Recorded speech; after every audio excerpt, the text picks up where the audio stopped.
All right, everyone, we are live. There's my aunt in the background. She's on national land investing news, and she doesn't realize it yet. We're joined here by Woody, aka Brian Miller, OG LIA member, joined LIA over 2 years ago. You've got a really interesting story. I won't steal the thunder, but Bridge Notes, Spark Notes rather, grew up in a Mormon community, or not Mormon. Amish community. Amish, very different than Mormon. Grew up in an Amish community in Ohio. Started a roofing business. You were doing that before you got into land. I believe you went down a different path initially, different strategy, different community, different program. Joined LIA 2 years ago, and you kind of just taken off since then. But the cool thing is that like you've taken off with no FOMO. At least it doesn't feel like it. You do it your style. You're never in a hurry. You've built a cool business that also provides a cool lifestyle. Like you've done a good job hitting your goals and not being that type A stress freak that some of us can become. And I admire that about you. Maybe on the inside, you're like, dude, I am a total stress case. But every time I talk to you, you're just chilling, man. You're just making progress and you're in a good headspace. It seems like 9 times out of 10. So it's a good reminder that you can do this business a lot of different ways. Like it's not always who works the hardest or who's the most obsessed, about doing the right things at the right time. And yeah, man. Anyways, I'm excited to talk to you, Brian. I always start these calls without talking to the person beforehand. So we're going to jump into it real raw off the cuff. How's everything going? Hey, it's going good. Just moved out here in Arizona with Rylan at the land house in February.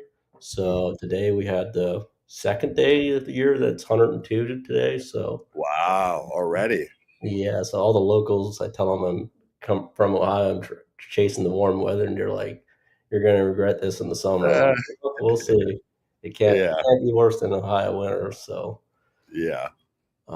so yeah, it's been a lot of fun. It's when we first said I was going to move out here in the house, I was a little worried because I've been living alone for a couple years already, and I was like, well, what if like I can be a loner to a certain extent? Like with a house full of people, I might get tired of that. But Mhm. it's set up. It's a big enough house. You can kind of get away and do your own thing. So I'm loving it so far. So For you far. guys that don't know, too, he's talking about the land house. Rylan bought a house, I don't know, maybe 4 months ago or so.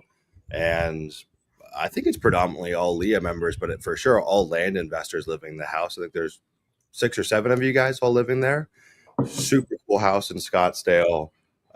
Seems like it's a work hard, play hard kind of environment. Looks like you guys are having fun. I'm curious, who's the top dog in the house? Who's the house alpha, if you will, the leader of the pack? I would say that would go to Coach. He's the Yeah, I can see that. Yeah, he's the one that makes stuff happen. So Yeah, he's a sure. great organizer, man. Like Yes. if you're with him, he's got everything planned out. Barbecue's doing the game night. He's doing this. He's doing that. He's a phenomenal host, honestly. And for you guys that don't know, Coach is the mindset coach inside of LIA. His name is Ryan Callen. Once you're in his presence, you'll understand why his name is Coach. But anyways, man, I'm excited to talk to you today. Again, I think that you represent a different way to walk this path. Again, a lot of the folks that I know that are successful inside of LIA, they're a little more on that type A kind of controlling spectrum. And I feel like you have just a better grip on things in some sense. Am I way off the mark there, or do you agree with what I'm saying? I do, and it comes from like I only have eighth grade education. I'm not the smartest guy in the room by a long shot. Like I get so much crap about it in the house, and I just laugh at everyone. But and growing up, I didn't think I'm good at anything. Like I struggle. Like if I like roofing, I was really good at, but I also worked hard to get there. So it's a blessing to not be good at a lot of things. So I have to keep everything so simple because I don't have a high education. I'm not Yeah. that smart. So I just keep it simple. Like for land, it's so simple. You send marketing and you talk to people. That's it. Like I can't overcomplicate it because I'm not smart enough or good enough at stuff to do that. Dude, I definitely relate to that. While I did get past 8th grade, I was always the slow kid in the group, the kid in the special classes. I couldn't read, speech impediment, and yeah, man, I definitely resonate with that. I'm curious, why did you stop at eighth grade though? Was that That's life? the Yeah, that's the Amish thing. Like they stop Really? at 8th grade and you go like I was working construction since I was 15. Like that's what you Wow, do. wow. Let me just be real with you, because this honestly it was an insecurity for me for a very, very, very long time. Is that something you feel insecure about on any level, or you just seems like you kind of own it? I used to big time. Because I suck at sports. And I remember when I was around 20, actually right when I left the Amish, I found out that I could work hard. I was like, Mm, okay, fine. mm, mm, And then that kind of changed. Like I just worked my butt off, mm, and then you learn what you're good at. Like I'm good at business or like doing stuff like that. So and now I embrace it. Like mhm, I don't care. Like if I had to mhm. go if someone told me I have to go get my GED or whatever the heck you call it, I'd be like, heck no, there's no way I'm ever gonna do that. Yeah, Um, so yeah, like I definitely when I was younger, it definitely bothered me. the heck out of that, man. I think that like a ingredient of living a good life, the things that were painful, when maybe some and that's far fetched, but can you at least embody it in stride and turn it into a positive? And there's been a lot of people in my family that didn't get their GED or just got their GED, and it's been a really big sticking point for them, like a really big pain point that's really kind of like always been hanging over their head. And yeah, I think you've walked a different path, walked a slightly different. That I'm doing a 180 on this deficit. I'm turning it into a strength, and it's off really well in the land, because the land business at the end of the day is just math. There's just a few levers you got to pull on. You pull on the right ones at the right time, you're going to make money. So let's talk about the land investing journey. Give me like the hero's arc. Where did you start at? When did you start? What's that journey look like? 30,000-foot view. 30,000 foot view. I started in January 1st of 2023. Sent some mailers. I think it was to a county in Florida that some guy on YouTube said it's a good county. Cold call. I didn't even get one call from my first mailer. I got a couple deals from the cold call. Had a call with you guys in March, but didn't sign up. Listened to all your YouTube. And kind of follow it to a certain Let me extent. ask you this, Brian, out of curiosity, how come you didn't sign up? What was the reservation? I remember I told Justin once I make money on it, I'll sign up. Got it. So then I sold a deal, made like 10 or 15,000 on it and signed up in June of 2023.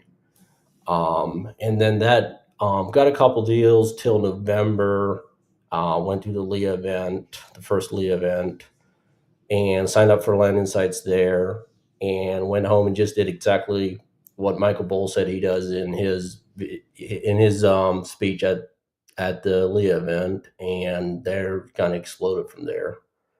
Um, so and that was doing that while I was still roofing.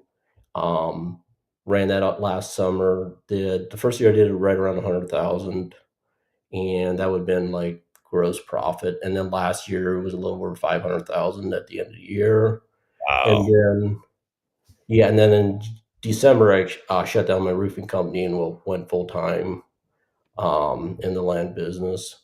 So now we doubled our marketing since January, or since went up to 20,000 mailers per month, and was just looking at it. We're at like 20 deals under contract right now for this. I mean, that in the last 2 months or so. So yeah, it's been kind of popping off with the mailers and 20 everything. deals under contract for beginning of 2025 Q1, like Jan 1st till now. Is that right? Yeah, it's more than that. It's 20 deals currently under contract. Wow. Since So when though? it's probably since for February 1st. I don't even know because so Wow. I would say what we closed, we're probably at 23 or 24 deals under contract, and some of those have closed already as far as Wow. bottom. And what's the expectation? Those whatever 2023 deals, how much are you gonna make on those? That's tough. Pipeline profit. I hate that number. I would say Yeah. um over 500,000, but Wow. yeah. Wow, man. So in Q1, you added to the pipeline, which I know people, it's a contentious word, pipeline profit. What you did in all of 2024. It's pretty insane. How hard are you Yeah. working in business right now? Probably 6 hours a day. I mean, I could probably get away with four because I hired a. See, a lot of this is I hired an acquisitions manager in January, Yeah. and like I always said, like I'm okay salesman, but I'm not. Like it's just more of the determination. Like I'm a better negotiator than I am a building rapport or whatever. I get bored with that. Right. So I hired a acquisitions manager, and he's great. Like he's older. I guess I shouldn't say older. I think he's in his 50s. Um, and he can connect with the older people so good. Like he becomes buddies with every seller and Mhm. um, gets him gets him to sell his property. So yeah, that's been the biggest. Been a lot, because yeah, he's like you always hire someone that's better than you, and definitely he's way better at it than I am. So So we're definitely going to hit on that towards the end. We're going to talk about team building, leadership, all that stuff. And what's interesting is like on most of these LIA member interviews, which we've kicked back up again, we've just stopped doing it for like a year and a half. We're bringing it out of the archives and talking to everyone and folks that have been in LIA for a year or two. Every time we get on these calls, they say team building and leadership, team building leadership. That's what I need. It seems like you get to 500,000, maybe a smidge more, and that's where people either get stuck or that's where they go like parabolic and really grow if they can get it right. So we'll talk about that later on the call.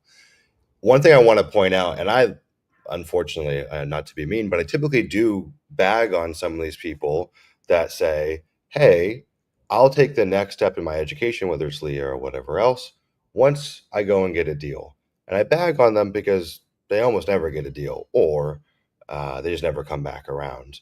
And I don't think it's because they get a deal and it's all clicked and they figured it out. Because when we check in with these people, it's like, yeah, I'm still thinking about getting that deal. You're kind of an outlier.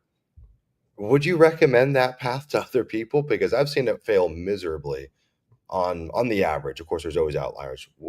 Tell me, walk me through that. no, if I would go back, I would have done it right away and learned it quicker. Yeah. But also like yeah, probably an outlet. But I also listened to every YouTube video you had out there. Mm. I remember I was so pissed when you used to put your coaching calls on Yeah, YouTube. I yeah, was so pissed when you stopped doing that because I was like, "Well, this is the cheat code. I could just listen to these and yeah. not sign up." So, yeah, I was being a tight ass and didn't wanna sign up for this, so And were you? I know you had done some. You were like in a mobile home program before. You were in a different land program. Was that like a muscle you had flexed? And I find it oftentimes it is a muscle. Like people flex, "Oh, I'm just familiar. It's familiar to me to invest in myself and work on my education." Whereas for some people, it's like, "I've never done this before. This seems absolutely insane. Why would I do this?" Had you flexed that muscle previously?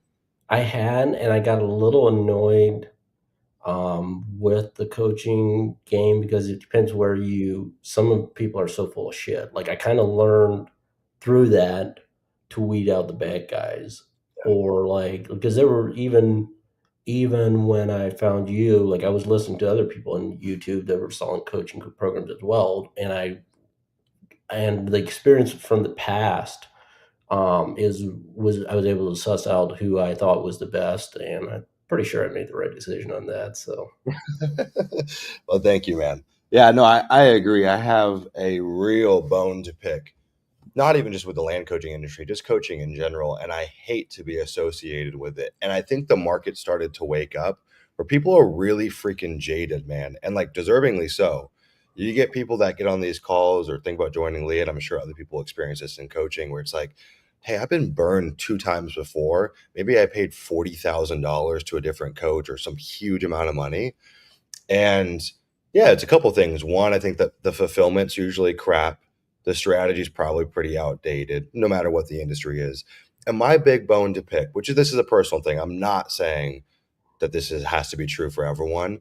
But if what you're teaching, the opportunity is so compelling, why are you not doing it? And that really pisses me off when people are like, I'm going to sell you how to do insurance sales. And they're just selling you the idea, but they don't even sell insurance. That seems disingenuous to me. And I Yeah. think that also informs their coaching. They're always going to be behind the curve. I'm not the best land investor by any means, but I'm really in the trenches. Like, I'm really in it. And I think that does pay dividends. So, anyways, I don't want to harp too much on the education stuff. I was just curious because you are an outlier in a lot of ways. And one of those ways is, hey, I'll come back around once I get a deal, and you got a deal. What were you doing before to get deals? It sounds like you were cold calling. Is that right? Yeah, so winters in Ohio, we shut down the roofing company. So I had found out about land that summer, Okay. right in the middle of roof. So my plan was January 1st, once we kind of shut down, I'm going to start sending mail, do a little mail, and cold call those couple months while I can't be roofing. So I did that for 3 months, and that got me 2 deals. Okay. So that was just more of I had time to do it, and then from then on out, I just send mail. Dude, so correct me if I'm wrong. You had the roofing business. I think you were doing pretty well. You're driving a Corvette. I remember you had the C7, I think. Ohio ballin', top dog, big fish, small pond kind of game. What made you want to get into land? Why were you like, hey, this business that I have over here is working, but I'm gonna jump ship from it? So ever since I was young, like 20, I started investing in rentals. And those are great, but they take forever. And like I always said, I'm going to work my ass off till I'm 30, and I'm going to be able to live off my rentals and, travel the world, do that stuff. So I kept doing that up to like 27, 28, 29. I was getting closer to 30. And I saw like, yeah, I got a good portfolio here. They cash flow, but there's no way they're going to bring enough money for the lifestyle I want. So I was looking for that second thing to add on to rentals that I can do from anywhere. Hmm. And I looked at trying to flip watches, didn't never got into it, but dude, that was so sketchy. Like you Yeah, have to make sure you don't get scammed, and that's way above my technology skills. So yeah. I was eating breakfast with one of my buddies, and he told me I was talking about doing this watch thing, and he was like, "Why don't you just buy and sell land?" And I always looked at land as like it doesn't work, it doesn't cash flow. Hmm. So I did what I always did. I was like, well, maybe it's a good idea, and went on YouTube and found out that there's a whole because if I thought about buying land, I was like go on realtor.com, find a deal, like just in your local market, find a deal, lowball them. What are you going to do with it? You can't fix it up. You can't do anything. Like a house you can buy them on market, fix them up, sell them, make some money, but that sucks. You got to deal with all that stuff. So, and then that's what got me started going down that rabbit hole. Was like, this is the perfect business. It goes with the rentals. I can work from anywhere, and so yeah, that's how I got into that, or what pulled me into land. So it sounds like in a nutshell, freedom, right? And what's interesting is I think that like a lot of folks, they associate real estate with being a good opportunity. They therefore associate rentals being the best opportunity to create freedom. And I find time and time again, great way to preserve your money, but I don't think it's a great way to quickly build freedom. I think like a cash flowing, straight up active business like land is probably the fastest track to freedom. And I think that the real estate industry needs to kind of flip the switch. Like rentals probably ain't going to get you there. Now, give people context. How big is your rental portfolio? I think you've got a lot of units, right? Yeah, I got 60 units. That's like 30 of Sweet. those units are like trailer lots or mobile home lots, and then 30 like that's a mix of single families, multifamily stuff. So just small multifamily. Pretty damn Um, good, man. yeah, it's not too bad. Yeah. Sometimes it Could you live off that currently, or would it be uncomfortable? Yeah, it would be, I don't know. Yeah, it'd be a rough life, a boring life. I would have to, I would have to, like right now, I have a property manager take care of everything Right. else. It would be, you would have to be in the day to day doing all the repairs yourself Yep. and doing all that. Then, yeah, you could live off it, but you'd probably make, I don't know, close to 100 grand a year. And your life was, Right. Yeah. Yeah. Yeah. Interesting. Well, dude, let's talk about where you're at. Give them some context. Now, you're only doing mail. Like you've just stuck with the Leah blueprint. A lot of folks that are 2 years in, they start adding on additional bells and whistles. You said like, keep it simple, stupid. Like if this is working, I'm going to continue doing it. 20,000 mailers a month currently. How quickly did it take you to get there? Is this a recent kind of scale up that you went through, or have you been Yeah, hitting? Oh, this yeah, last summer I was doing around 12,000, and that okay. was keeping with running a roofing company, going out on roofs, it was keeping me hopping. Okay. So in December, I did like in the end of December, so they hit January 1st, they did like 20,000. That was the first month we did 20,000. Okay. And let me ask you this, like I'll give you context. Right now, actually just today, we upgraded our launch control plan. So we're doing 7,500 texts a day. We were at 5,000 before, and there was an inflection point. The only reason that we were able to make that happen is because, well, A, we've got good texters, good team. That's a constant. But honestly, it's the Land Insights comping tool was the inflection point for us. Before, to hit that many texts per day, the underwriting needs were insane. Either we needed to price everything on the front end, like you would a mailer, but you get like really wacky offers. And if we were underwriting manually, it just wasn't possible for us. And we even have a Land Insights addition to that makes it even easier, which some people have seen the beta. You've probably gotten beta access to. Brian, have you seen what I'm talking about? Yeah, I've seen what you're talking about. Yeah. Yeah, you know what it is. So, anyways, that was the big inflection for us. Boom, we can scale marketing without adding a bunch more people. What was the inflection for you to essentially double your marketing? So I knew I was quitting the roofing company. I was going to have more time, but Okay. with that, Land Insights is the reason that I'm here because it makes everything so easy. Like it's safe. Like I'm running this with a team of two, three with me, and I look at Land Insights like that's like having probably three or four employees because like it scrubs everything. We Yeah. pull data. Even to find like if you get a lead to find a property, all you have to do is click on the link.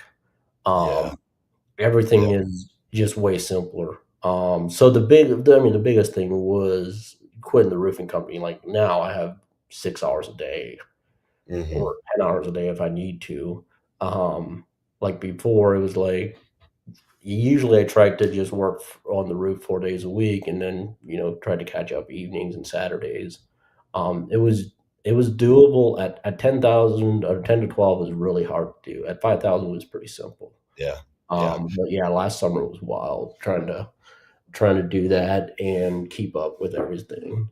Yeah. Um, Yeah, I find that 10,000 or so is the inflection point where you definitely need assistance. 20,000 is the inflection point where you have to have like a legit team. Like 10,000, you could just be you and a VA, call center, groovy. 20,000, okay, you need real people. And 20,000 is where things start to get really crazy. Like you start building a legit business and you do that straight for a year or two.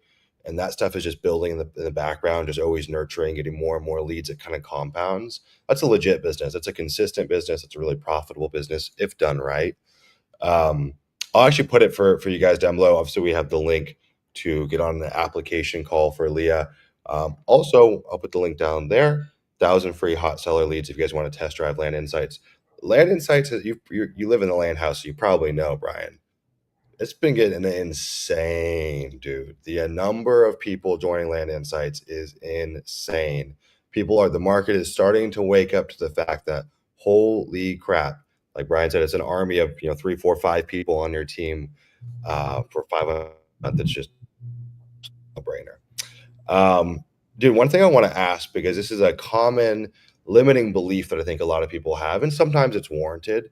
A lot of people put a ton of emphasis on, hey, I've got a job, whatever. I work 20 hours a week, but I've got kids, or what the time of is, and I just don't think I can take on this business right now. Or I don't think I can start this business at all. One, I always think it's a better idea to start now than to punt it. It's almost always going to work in your favor to do it now and not wait. But the other thing is that like if you skin the cat correctly and you know where to put your time, dude, you could do 100 grand with a hell of a lot less time than you might think to get there. walk me through first year, $100,000 plus or minus. How much time went into the business to get there? That was probably 4 hours a week, probably something like that. 4 hours a week. Yeah, Wow. because yeah, Wow. back then I was using like offers to owners. All I did was find a county, send it to them, and they did everything. Wow. And then I think that was I was around 2,000 mailers a month, and then I went to 5,000. Like it was like 2,000 mailers, you're getting 20 calls. Like I was out Right. on the roof taking calls sometimes, but yeah, it was pretty simple. Um, let me. I had a follow up question that just slipped my mind. Oh yeah, yeah, yeah. How long did it take you to get your first contract in that first year? And just for the new folks that are listening to this call, it's a very weird phenomenon. If we look at 12 months, and I'm curious if your journey follows this, first 12 months, 3 months or so, like you're just learning. Like it kind of feels like you're going backwards, honestly, like not a lot's happening. For some people, it's faster, but let's just budget 3 months. From there, somewhere in that 3 month period, you had some mail go out. Somewhere between like the third month and the fifth month, you probably get a contract. Takes a little bit to sell. It's not really rocking and rolling, but it's like 6 months to 8 months. Okay, maybe we got like six contracts, eight contracts. And then 8 months to 12 months, a lot of those contracts start selling and it gets really serious. It's kind of like a one step backwards, two step forwards thing. And it's like a weird latency to all of it, especially when we think about most of the work in the beginning is just learning.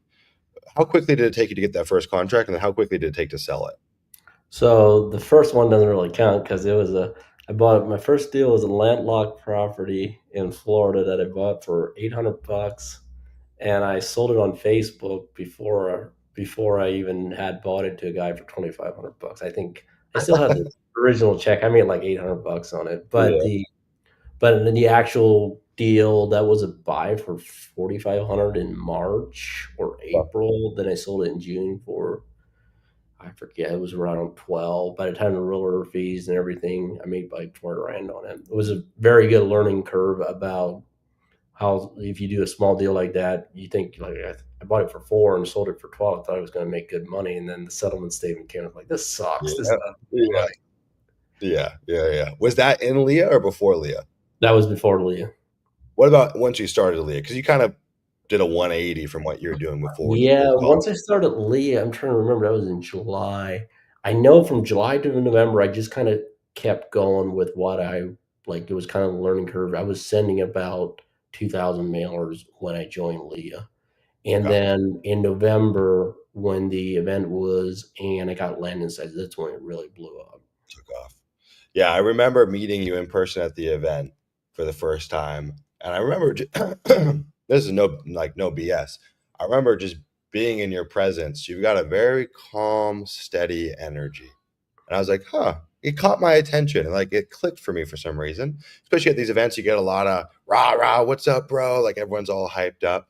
And I was like, man, this guy is chill as a cucumber. I kind of love just being in that energy. And I remember you, I don't know if it was in Discord or what happened, but at the event, Michael Bowles' presentation was like a light bulb that went off for you. And I remember seeing a message, whatever, a few weeks later, or a couple months later, that things just jumped up. So, what was the takeaway from Michael Bull, and what can people on this call take away from what you learned there? Very simple. Like he outlined the subdivisions, and then he outlined how he does the subdivision and how he does a county. So I just took what he did from a county. Yep. Back then it was like, kick out the couple outliers, get the median price, Hmm. take take that off of 45% of the whatever number you come up with and just send the mail. And then with that, I had landing sites just to go find markets. Mm. And so I literally just did that and it worked. I mean, it's Wow. Yeah. Michael Bull, he's I don't know what his education level is, but it's probably damn near eighth grade because this guy keeps it so simple in the land business and it prevails and it works. And for a lot of people, his approach really resonates. It really is the KISS framework, like to a T. Love you, Mike. I'm just joking, but he's done a really good job just simplifying, finding what works for him, and doing that and just doing more of it. One thing I'll say too, from what I learned at this second event with Brian, don't let the chill energy fool you. This guy is a party animal. I had a few people come back and say, "Man, Brian's a wild man." So you got both sides going on. Yeah. Dude, let's talk about you. I know it's the title of this video, big $150,000 deal. I think we might have talked about it previously. We don't need to beat a dead horse, and maybe that's not even the deal to talk about. But out of the deals you've done, what's one that stands out? Weird story, good story, a lot of money, little money, whatever it may be. Is there anything that stands out? Maybe it is that deal. Yeah, that one, I think we talked about it last time. That was funny because I closed that last April, made 150,000, and then I knew I had to go roof the rest of the year and not even make that much money. So that was Mm, like, this is so dumb. Why am I going roofing? But funny story. This is not the one I'm going to talk about. But I just my acquisition manager just locked up a deal today. That's buy for 80, sell for at least 250. Might subdivide it and sell it for more. We'll see. wow. So that's, I was like, well, that's a good time to lock it up right before Yeah, this. That's yeah, yeah, yeah. that's What's the funny? Sorry, what are you gonna say? Oh, I feel like there's, if you're sending out so much mail, like I was actually just telling my team the last two weeks, like we're just getting a lot of base hit deals, and like Yeah, if you send out so much mail, like there's like it's a numbers game. I don't know what it is. Is it one out of every 100,000 mail, or like you get that not lucky because you're sending so much mail. yeah. And then this thing turned up. So So I was gonna follow up on that. It sounds like you're thinking about flipping it or subdividing it. Have you broken into the value add world, or has it just been all straight flips? no, I subdivide a small one, but yeah, I could keep my eye out. It's just nothing came across the table. Like if I do subdivide, it's obviously going to be a minor subdivide. The other ones would be way too complicated. Yeah, Um, but yeah. back to, here's an interesting deal. So it was last summer, and I was arguing with this guy over email for like 3 or 4 months. I thought I was going to buy it. He wanted 27. I wanted to get it 25. I thought I could get 45 for it. So we argued all summer, back and forth with email. Everyone, a couple months, I would, sometimes just email him a purchase agreement. All of a sudden, it was like, okay, yeah, he'll sell it. Fine. Mhm. So then send it to title. He signed everything. And then he was like, oh, yeah, my ex wife might be on this deed, on the deed yet. It's like, okay, well, do you have contact with her? No, I have not talked to her in over 30 years. So I was like, oh crap. So I went and True People searched her name. He said she lives in Virginia, was the only thing he knew. I called this old lady out and was like, hey, your ex husband owns this property. Would you sign off on it? She was like a very nice old lady. She was like, yeah, technically I probably should be getting some money for it, but I'll sign off on it. So she signed off on it, and we bought the property, and the realtor went out and sold it to the neighbor for 70,000. Wow. So like it's more like I made really good money on it, but there's so much stuff in there. Like Mhm, follow up is so important. mhm, And number two is like just because the wife was out of the picture, always try to find like I mhm, worked for that deal, and by doing that extra stuff is what got it. mhm. And then my calculation was off, and I made way more money. So Yeah. turned out really Wow. good. Yeah, dude, it reminds me of a deal that we're working on right now. Still hasn't been signed, but year and a half in the CRM, a lot of just no, no, no, no. There's like 7 siblings, I think. It's multiple properties, all adjacent. It's got some weird funk on it with like some pipelines, like gas pipelines, and just got some funkiness on the deal. There's like these crazy attorneys that are involved that keep on trying to blow up the deal. One of the siblings needs us to subdivide off 8 acres, but I know when we get that contract signed, it's gonna be a baller deal, and in fact, I kinda look for those situations now. I was telling my team on a call yesterday, when a seller raises their hand too quickly and is so eager to sell, I almost run the other way. I'm like, "Alright, I don't really like this deal. It's too easy." And I know where there's a little bit of friction, there's so much opportunity, especially when the friction is, like, family stuff, family dynamics or multiple people on title that haven't been contacted in a long time. I love those deals, absolutely love them. I love more than anything the deals where we don't get it signed in the first 30 days, where we just keep on showing up. And that's like, when we do that, when we get those contracts signed, I'm like, we are efficiently turning over a pipeline. and it's music to my ears. Because you know this now that you're sending $20,000 a month, bro. It's a lot of money you outlay every month into marketing. And if your team's just taking the low hanging fruit, maybe it's profitable, but there's so much waste there that just really irks me. Um, I think I know the answer, but I'm curious. What I feel like everyone in lands kind of has a superpower, if you will, like an area that they're just like better than most people at. I think, in my perspective, from my perspective, it's talking to people in a non-salesy way. I think you just show up, you're super genuine, you're obviously like a legit dude. People can feel that. I think that's your superpower. I could be wrong though. What do you think is like your gift in land? That I would say, like, just talk like I if I try to be salesy, I'm fake. So like, and actually see that in a lot of people. Hmm. If you go to sales training and then try to sell like that person, it's not going to work. You have Hmm. to be like, if I tried to go like Ajay, like he can Yeah. talk up a storm, he can like, if I tried to sell like Ajay, I would still not have a land deal. I mean, I'd probably follow him into one, Yeah. but like I can't be salesy. Like one of my Yeah. best lines for like sellers is like I tell them I'm too dumb to know how to play the stock market, so I buy land. Like you, and they're all like a lot of the people are very down to earth. Yeah. Landlords are usually down to earth, and they kind of you know know what you're talking about. So yeah, I just talk to people. Yeah. And then the second thing with that is literally consistency or discipline or whatever. Like just the most important thing is to send mail and talk to people. Like those Yeah. two factors, everything else doesn't matter. So like those two is what I attribute to it the Yeah. most. Yeah, dude. But the irony, in my opinion, is that is a sales strategy. You just might not realize it, but there's sales value to doing what other people aren't doing, and even like that little quip and that little frame, you know, that it has an impact on people. So there is a strategy. It's not like we're going in totally buck wild and not thinking about the person on the other side of the phone.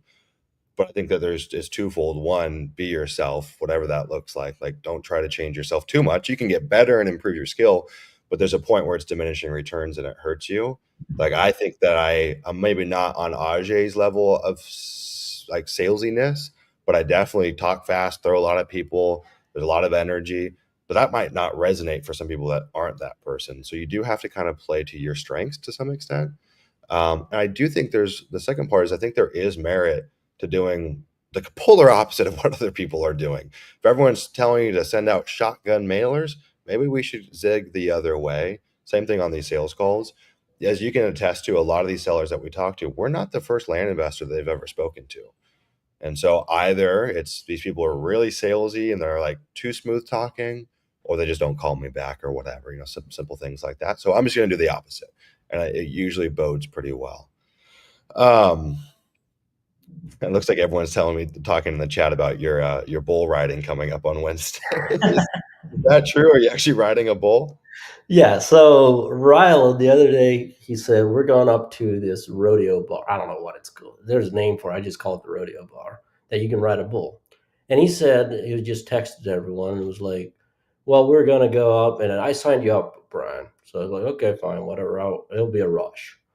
Yeah. Um, we get up there and walked up to the signing up table, and Rylan was ahead and he went to talk to someone. He came back. The sign up's closed already. I was like, what the heck? You said you signed up. So he was like, well, I didn't. I was just going to sign up now. Uh, But so it's kind of disappointing, like we rode the mechanical bull, but it's not the like skydiving or anything. Like I love an adrenaline rush. You don't mhm, get that with a like mhm, if you fall off this mechanical bull, you're gonna mhm, be okay. Like the mhm. rush comes from you might die.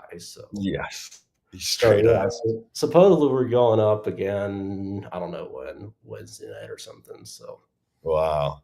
I can't imagine what the insurance policy is like to have drunk people ride a real bull. That's I'm we pretty, said. There's a lot of things, but two things that have been on my for a while. One is to do a real amateur fight boxing, which I think I'm closer to doing that than riding a bull. But one of the other things is I do want to ride a bull. I'm not gonna lie, dude. Riding a bull, I'm scared out of my mind, though. That is terrifying, dude. I'm sure. Terrifying. But see, there's a couple things. First of all, it's a random rodeo bar, so Mhm, they're going to have to tame this bull if mhm. they're just letting random people jump on there. and there's a lot of people that are way more city slicker than me that are jumping on Yeah. that. So Yeah. I like my odds. Like now, Yeah, the I like difference your odds. if this was a real rodeo with a real wild bull, I'd be a little more worried. But also, disclaimer: the Yeah. second night before I jump on that bull, I'm going to be scared and be like, "What the fuck am I doing on this thing?" So Yeah, it's a crazy sport. I think it's one of the most hardcore sports out there. It's like right up there with like MMA and the UFC in terms of you got to be a psycho to make that your career. I mean, those guys get banged up so bad, always breaking their collarbones and stuff, getting trampled. It's a gnarly sport, man. Super crazy. It's funny. I've got an English bulldog. I love English bulldogs.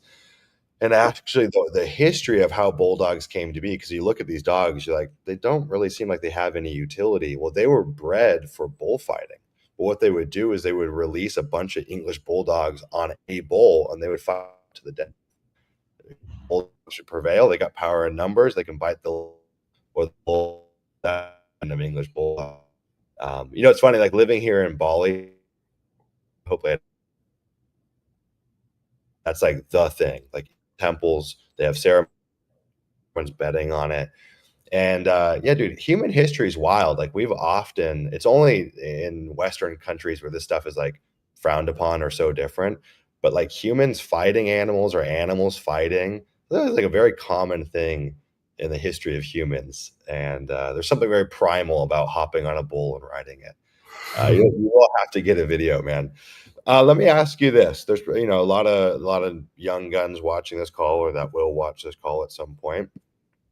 Give me like prescriptive, and don't just be like, oh, like join LIA. Like that's okay. Let's give them prescriptive advice. Someone's got a couple $1,000, let's say 5 to 10 grand. What are they doing? For whatever reason, they're so resistant to invest in themselves. Give me the market selection strategy from a high level. Are they doing polygons, zip codes, acreage ranges, subdivisions? What's the strategy there? And then roughly what's the strategy for the acquisition side? And then what tools do you think they need to go get their first deal or two? first thing you should do is watch a lot of free YouTube because you can learn a lot there. As far as tools, I would go with land. Just get landing sites because you can get your data, you can get everything there, and as far and you can select your markets. Find a market that don't go for the hottest market, or you just be mailing where everybody else is. Find a market that has at least 100% sell through rate in the last 6 months, and just mail the whole county. Price it out, and if that mailer fails, go to like do another one. Don't give up because there's a number somewhere. If you send enough mail at the right price, like no matter what or how bad you are, like I think it's around 15,000 mailers maybe that you're guaranteed to get a deal. Like you can send a bad county, um, but and not get anything, but you might send to the next county and get two or three deals. So like don't give up after the first mailer and keep trying. And then as soon as you have, or if you have money, join LIA. But like Sumner said, I mean, that's kind of cop out. So so yeah, that would be the first step would be get Land Insight. That's a cheat code because you can find good markets, you can get your data there for cheap, and that has everything there for you. So let's unpack that a little bit. You said county-wide, so they're breaking it up by acreage ranges. Yeah, Yeah, I would just do countywide and break it up by acreage range. Yeah, for me, I do 5 to 10, 10 to 20s. We'll just keep perfect. going that way. And Um, they're sending a blind offer. Yeah, yes, definitely blind offer. Uh, roughly. Obviously, it changes based off price point, but roughly, what offer percentage do you recommend? I would do anywhere from the lower acreage to lower percentage, like probably between 40 to 60. Okay. Okay. Cool. I Price don't points. like Oh, just go ahead. yeah, I don't like the some people play the game of going higher on their offer and trying to negotiate down. I don't like that. It sucks. Because for sure, it seems some of the older grandpas they get so stuck. Like, Mhm, let's say I offer them 30 and I want to get it at 25. They are so set mhm. at that price. But you might get more on the phone. I don't know. I like Yeah. accurate pricing, but Yeah. It can work either way. Yeah, it definitely depends on your strengths and weaknesses, you know what I mean? I think there's a point where you can't come back from offering too high. I like being a touch higher and then using our acquisition skill to bring it down to a more realistic price. But there are people like Luke Smith was just on the YouTube channel that just send a ton of mail at a pretty discounted rate, and they're just going to get lay down deals that come back to them, and that can work as well. Based off your KPIs, if they do everything right, based off your KPIs, how many mailers do you think they need to send to get a deal based off of your math? I Obviously, it would could range a lot. say a safe number is 5,000 mailers per deal. That's Okay. figured a little high, but also you have to remember just because you send 5,000, like that's over 100,000 mailers or something like that. Like you can send 5,000 mailers, Mhm. and I see this with being at 20,000 now. You don't have those dips quite as bad as you used to because if you send 5,000 mailers and they just flop that month, Mhm. you have to send 5,000 again the next month. At 20,000, you're gonna still, 10,000 will flop, but you have the other 10,000 going out. So like I feel it's very important. That's where the consistency comes in. If you're doing 5,000 a month, like May might suck, but June might be better. June might suck too, but July is gonna be better. Like if you're not keep going with the marketing, you're screwed. Yep. Yeah, 100%. I think the best way or the best kind of framework that I've heard about marketing that really shifted my mindset is that marketing's a moving target, you know what I mean? And so a moving target means you got to take a lot of shots. Some are going to hit, some are going to miss. But if you keep on shooting, enough are going to hit that it makes sense. What people do is they send out one campaign or they put up one Facebook ad or whatever. It doesn't work. All right, I'm done. You can't snipe these things perfectly. Even if you're doing sniper mailers, you just got to take a lot of shots. And hopefully you're doing the shots intelligently. Some are going to land in a big way, some aren't. That's just marketing in a nutshell. That's true for any of the other businesses I'm a part of. Like, we make a lot of shots and a lot miss, and then some really work. We're gonna get into some detail here. So if you guys like this, give it a thumbs up now. It's gonna be very helpful because we're gonna unpack some stuff here. Um, let's talk about dispo. How are you disposing your deals, and what would you recommend to someone that's just getting started? I do everything through realtors, and that's the biggest key. Find the best realtors. Like I have some realtors that are so great. They literally tell me to send them any deal I get, like no matter what. Like I have one that I just sent one, yeah, Tuesday. It's like, dude, I'm pretty sure it's overpriced but here you go, take a look. And Mhm. like a couple of the realtors are so good. Like every property told me what we would get for them. They sold them right that. Like they know their market. Like we can look. I always tell them we can look at the market from our online view. We can look at street view. We can look at everything. But Mhm. there's something about them boots on the ground, knowing the market, knowing the people there, and everything. Like that's just like a good realtor. Now, a bad realtor sucks. Like Mhm. it's literally the two opposite things. If you have a great realtor, Yep. it's so simple. But if you have a shitty realtor, they suck so bad. Yeah. Yeah, the disparity in the quality of realtors and also the disparity in results from those realtors is mind-bending. It's like it's exponentially different between a really good one and a really bad one. So you're just listing with realtors, just listing on the MLS. Yeah. Yeah. Yep, that's it. Just with realtors. If this person's a good realtor, give me your simple framework using to select a great realtor. It's a lot like column, and I don't put a lot on if they don't answer because realtors live a crazy life. But it's how soon do they get back to me? And then like talking to them, like you can read into people if they know what they're talking about and know what they start talking about the area. One thing I always try to do is go look at their bio. I want to see them. They grew up in that county. That Mm, makes a big difference.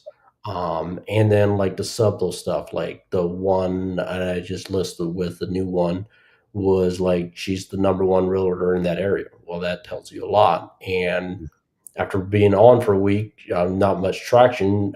I texted her and asked her if anything's happening. She was like, "No, but she's going to run some Facebook ads for it."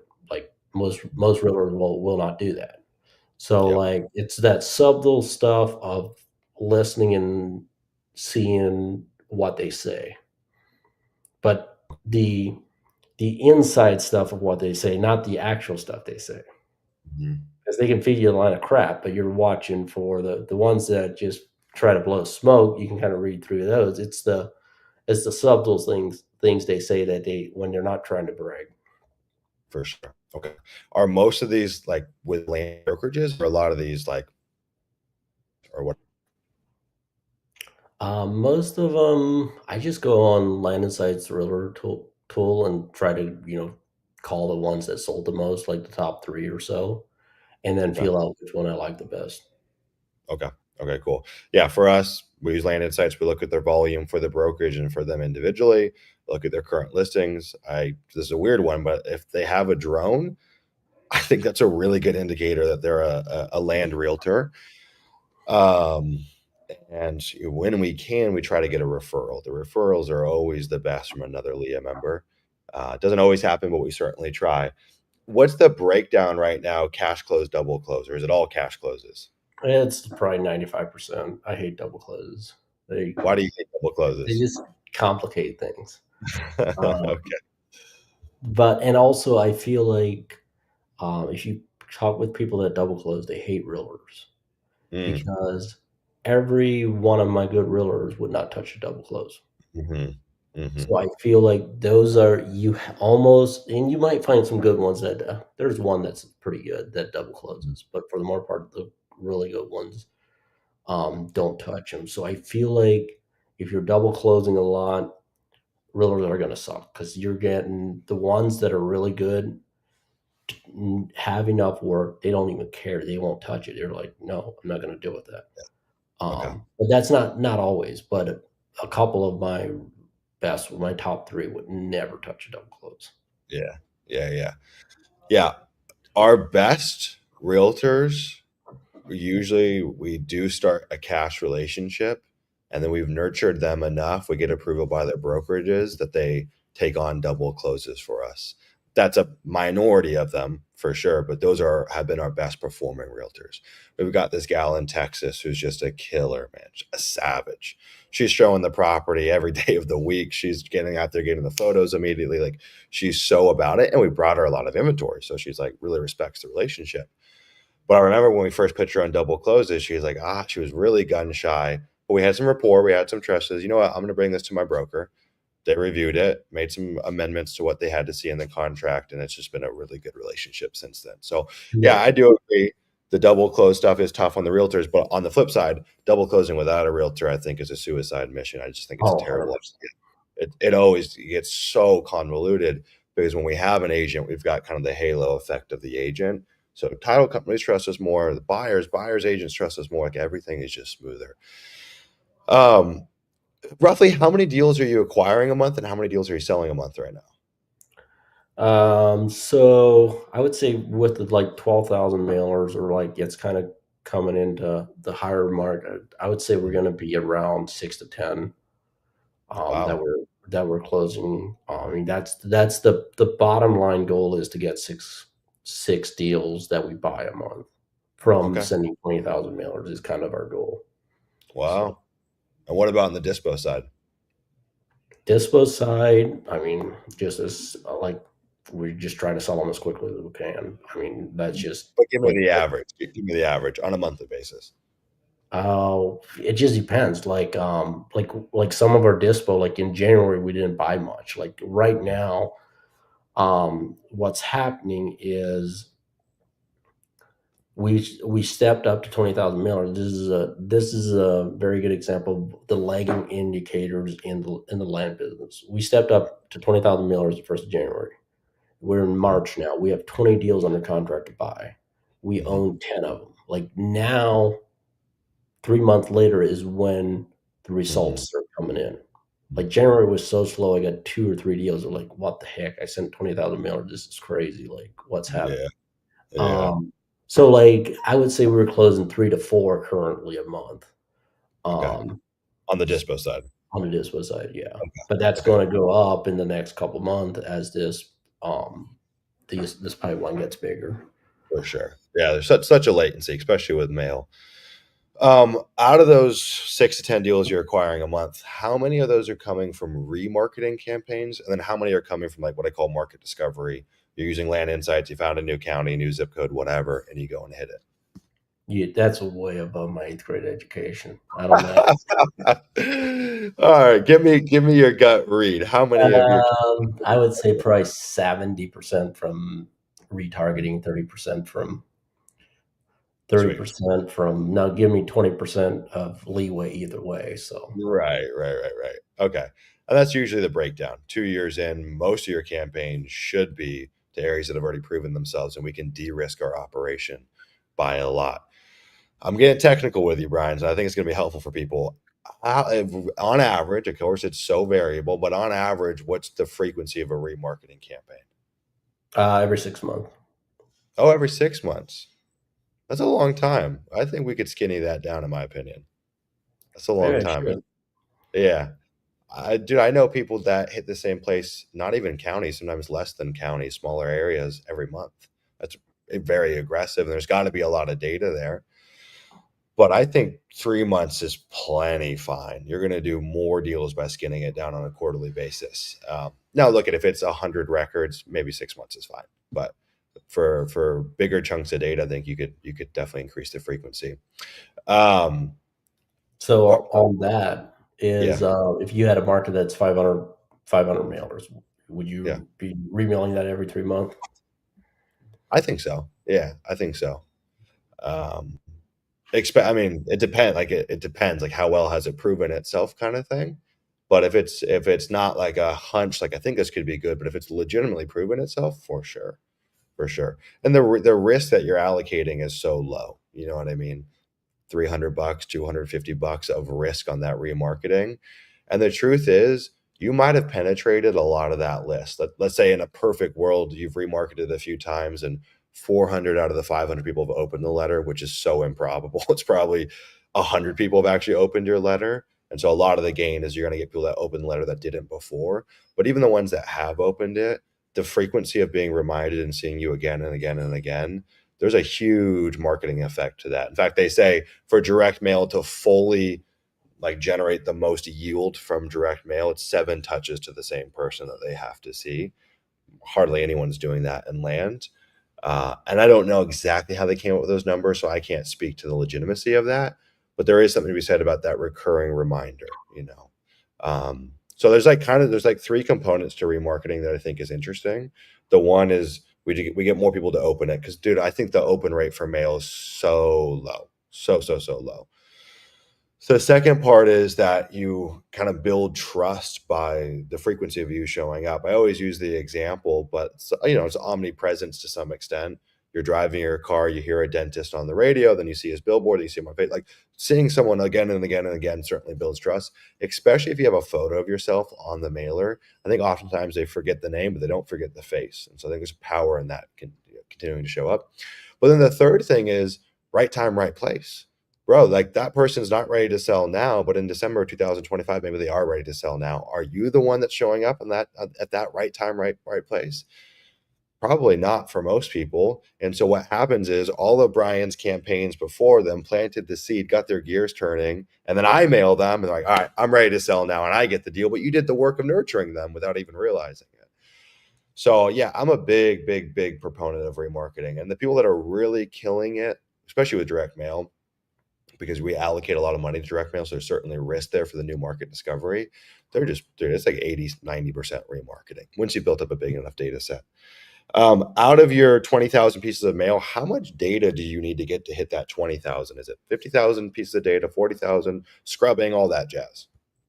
I don't know. My Crystal takes care of that. I give her the markets and the pricing. She goes into land insights and polls. I would say probably what's the average of an AI scrub for land insights? 30%, Yes. probably.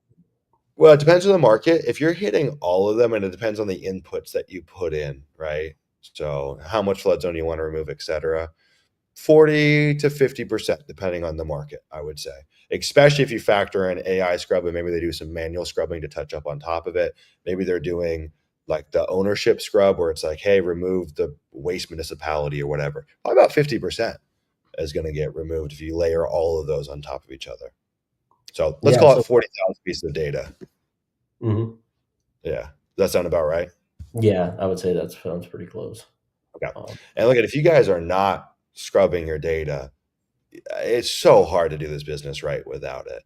And I think there's two layers to it for folks that are new. There's the physical scrubbing, scrubbing physical attributes of properties, and then there's ownership scrubbing. If you go look at your previous campaigns and you're mailing to the Bureau of Land Management, to the city, the county, whatever, there's so much waste in your system.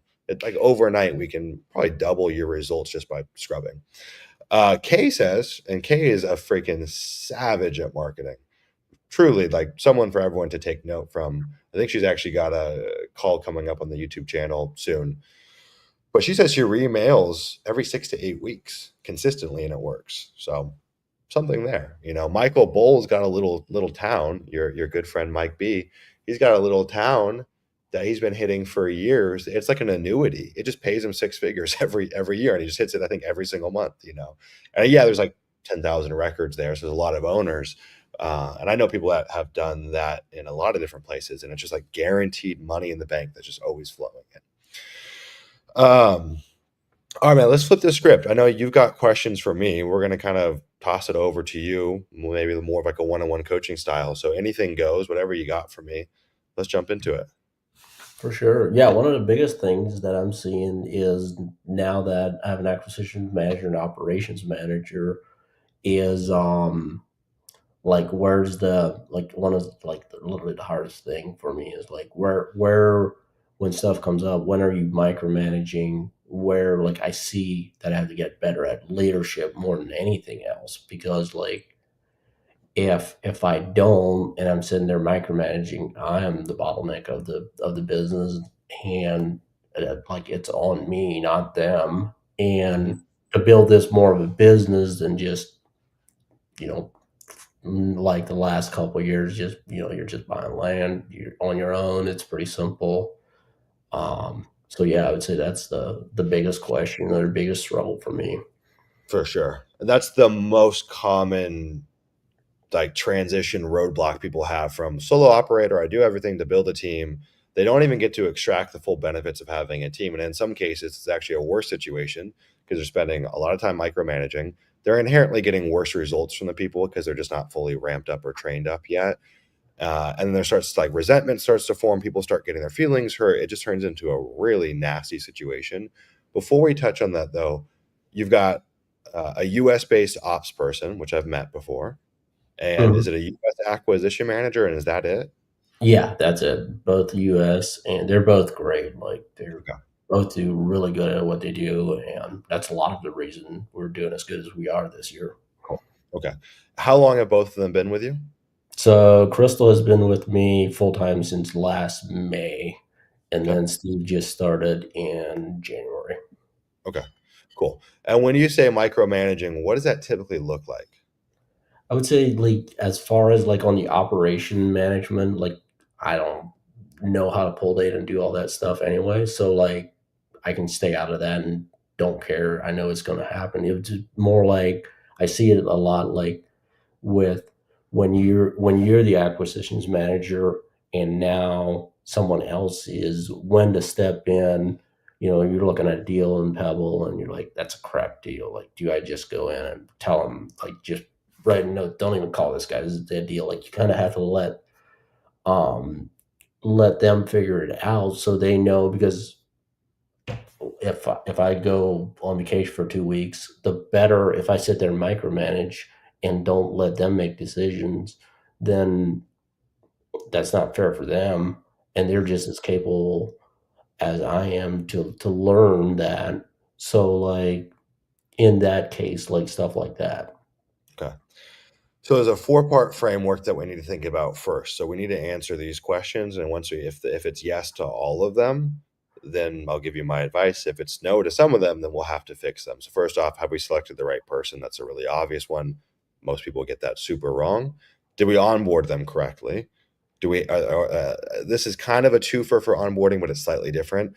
Are they trained correctly? And what I really mean by that is like, say we onboarded someone.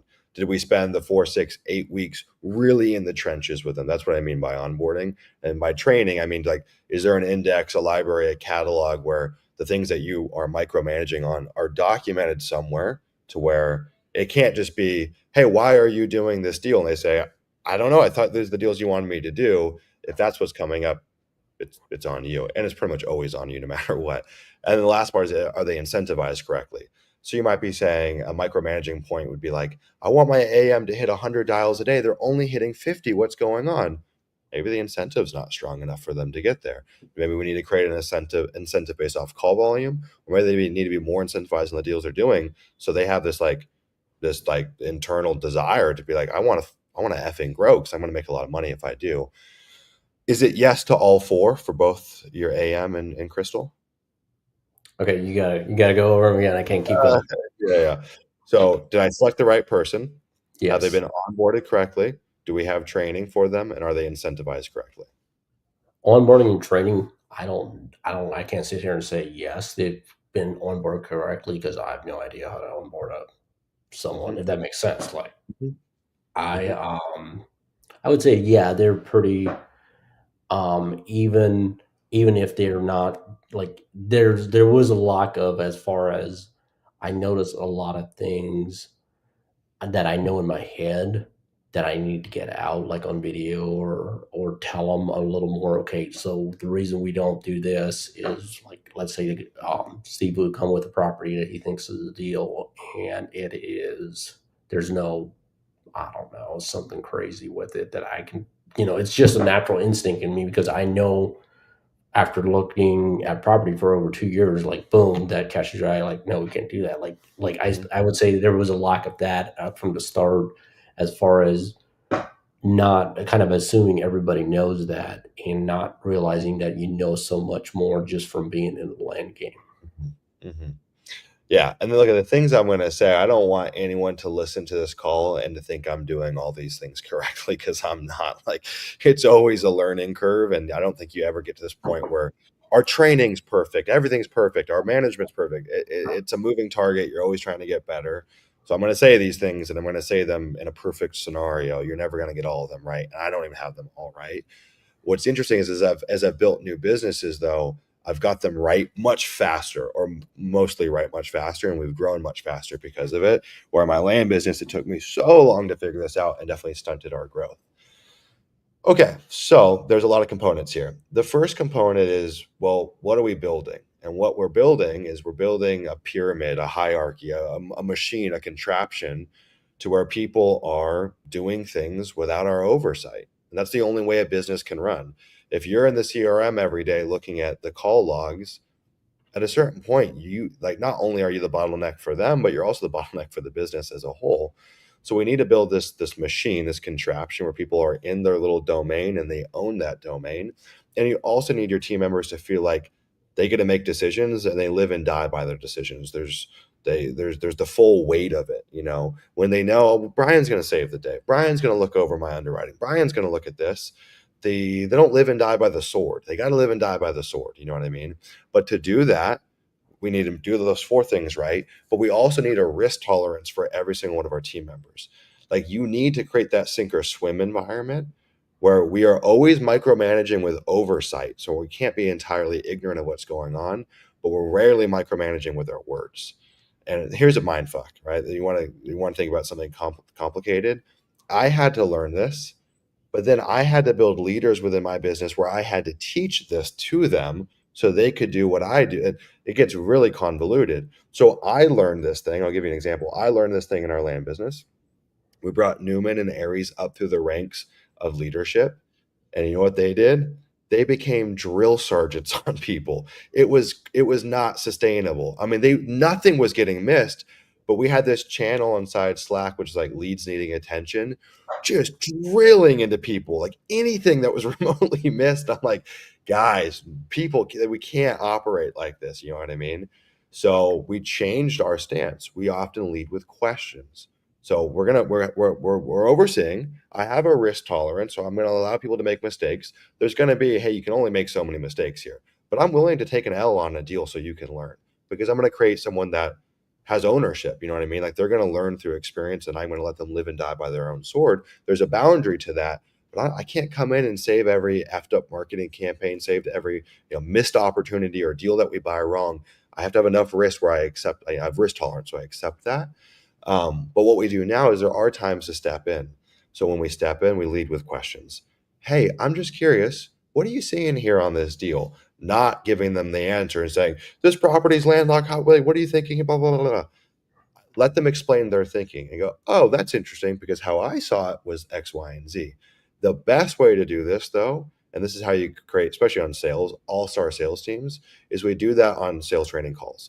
Every week, I think you should be training your sales team. It's so high ROI. It makes them better. They get way more inspired because it feels like you're in the trenches with them. We're in this together. And it's much easier to deliver feedback that way. So we do a call every single day with our team, and I do one big sales training call a week and then one team huddle a week. And on that team huddle, as an example, team walks me through every part of the business. And I just say, oh, it's interesting. What were you saying on this deal?